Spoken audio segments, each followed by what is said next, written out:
Hello and welcome to my first of hopefully many Monster Hunter Rise armor mix sets, builds, whatever, I don't have a name for it yet, videos.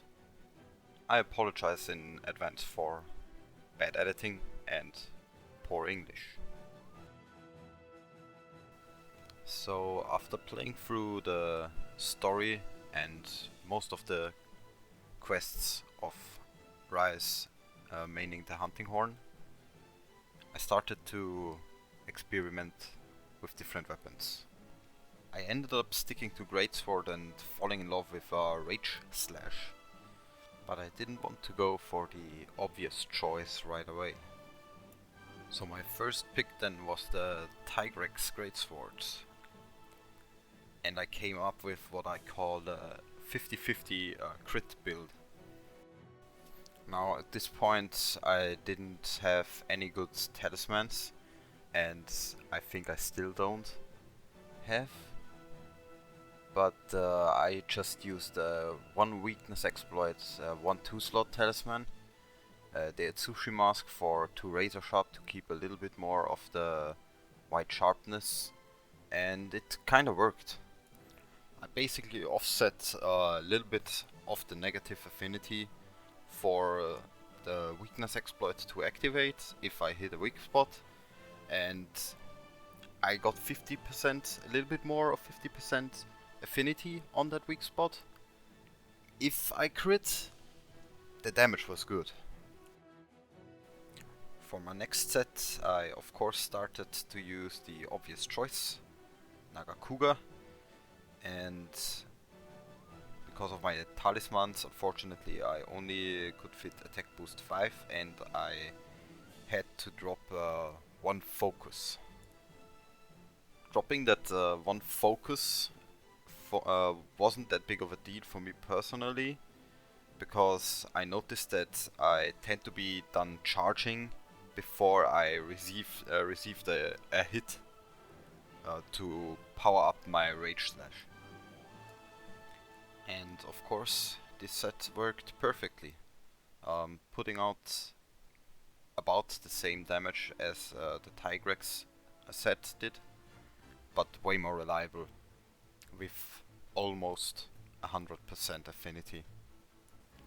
At this point, title update 1 was still about 2 weeks away, and I started to watch build videos on YouTube, only to find out that Naga Crit Greatsword is already pretty much the best build that exists.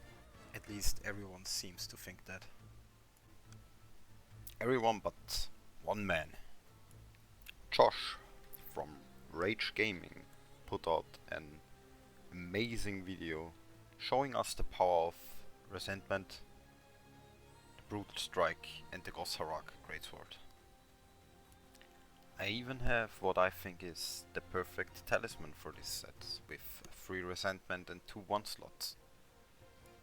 This allowed me to play around a bit and even get Wirebug Whisperer free into the build. And as you can see, the build is really stacked, still with focus 2, because I personally think I don't need more than 2 levels, but this time with stun resistance level 3, which I totally didn't think about before.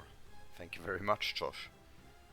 Unfortunately, I don't have any footage of the set in action. I didn't really end up using it that much, because I think it's a really cool set, but it's way too inconsistent, like my Tigrex set. I'm basically hoping to activate a Brutal Strike, and there is still a chance to get a regular negative crit without activating Brutal Strike. But this got me thinking, if I'm already taking chances, why not up them a lot? I basically just took my 50-50 crit build, but because I didn't need to care about sharpness, I swapped to the Zinogre helm, and this gave me 2 points in latent power, and with that active I actually had 79% affinity on weak points.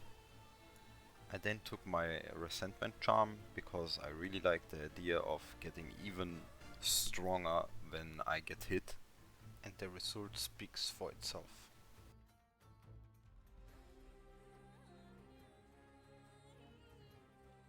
On the Tetra dummy, with an unpowered Rage Slash with no resentment active, I hit for 908.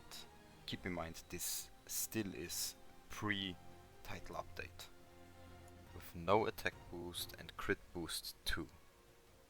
And one day my brother and I found out about the Palico ability Rousing Roar, which actually gives you another 30% affinity buff, which we absolutely started abusing.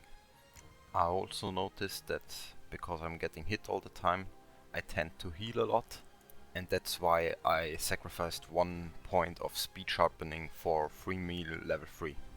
This set felt and still feels amazing to use, and it was this set I was using to beat the new monsters that came with Title Update 1. That Title Update opened up a lot of possibilities for us all to optimize our armor sets. So after farming the new monsters and thanking Teostra for his kindness, I updated my Greatsword set. Was really happy what I came up with. But once again, Josh uploaded another video. Unfortunately, this time him being the one calling Nagakuga the obvious and only choice, showing us some sad maths at the end of the video. At this point I maybe should say that I'm really terrible with maths. All of my armor set building and testing I did purely for fun and without looking at the actual EFR, just doing it by feel and looking at my clear times. So I'm definitely not gonna say that Josh is wrong. He probably spent a long time calculating all this stuff, and I really like his videos. But I want to say that I'm doing this video and my armor building without concerning myself with sad maths, and maybe show you and Josh that there is still an option, and all that without any sad maths. Let me introduce you to the funny number crit build. This build has 2 iterations. The first one I made right after beating Teostra and Apex Rathalos. I still ignored attack boost completely, cramming as much critical eye in as possible, and thanks to the Kaiser Crown and the new craftable jewels, I now got Wax and crit boost both on level 3. Again on the Tetra dummy with an unpowered Rage Slash, we hit for 941. With 19% base affinity, that's 69% on weak points. We technically still have 1 point in latent power, which gives us 79% when active, but that's not as funny. And if I get the Rousing Roar buff on top of that, I somehow end up at 109% affinity, what makes all of this feel really reliable.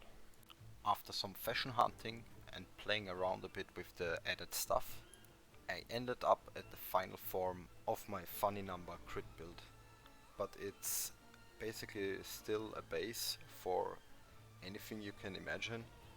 If you have a god tier talisman or anything you think personally is better for your playstyle, you can always swap the talisman. And this set works perfectly fine even without any talisman at all. That being said, I'm still using my resentment free talisman. So my final form looks like this. I sacrificed latent power and speed sharpening completely, just to get in 2 points of attack boost. For jewels you just need 1 weakness exploit, 1 critical boost and 3 steadfast. That left me with 3 level 1 slots, which I decided to use for free meal again. This is my favorite set and my favorite thing to do in all of Monster Hunter Rise.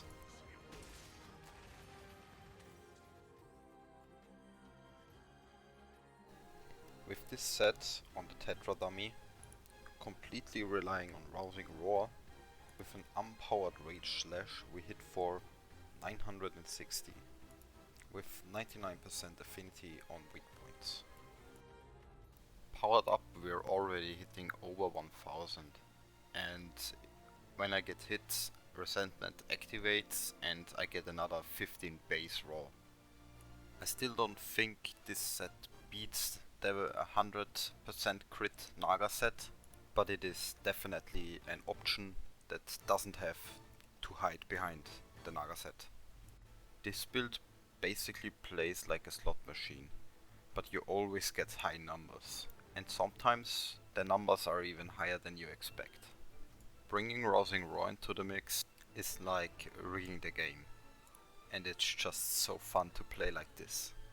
So if you like this build, maybe try it out, play around with it for a little, maybe change it around and let me know what you did with it. Definitely let me know if you liked this video and if you want to see more. Like I said, this is my first ever video, and I got really motivated to do this video because I really like Monster Hunter. Unfortunately, with the current state of the game, there is not that much variety in the gear we got and the skills we need. And that's why we see this must-have, only choice, no option build floating around everywhere. So I wanted to show everyone who might be watching my option. But I also kinda wanted to share my experience using the Greatsword in Monster Hunter Rise, and what I learned over the time playing, and from Josh from Rage Gaming. Thanks again to the guys from Rage Gaming for the motivation and inspiration making this video. If you for some reason landed on this video not knowing about their channel, definitely go check them out. And thank you very much for watching.